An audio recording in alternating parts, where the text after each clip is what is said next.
Trauma can create a permanent psychological void known as the empty circle.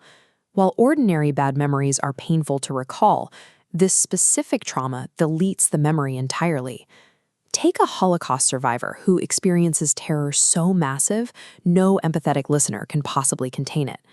Normally, when you share a difficult experience with an empathic listener, your mind translates that raw emotion into a narrative story.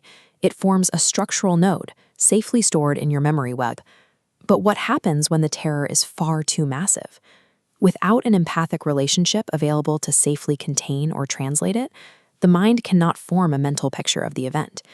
Because the terror has no words, it's impossible to integrate into your identity. Psychoanalysts call this an unmentalized experience. This unintegrated terror doesn't simply vanish.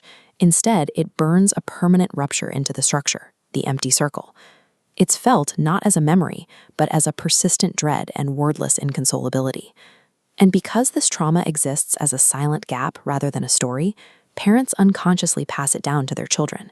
It transmits through gaps in family history and a wordless emotional dread. And that survivor's unmentalized terror, it becomes their child's inherited silence, a permanent void echoing across generations.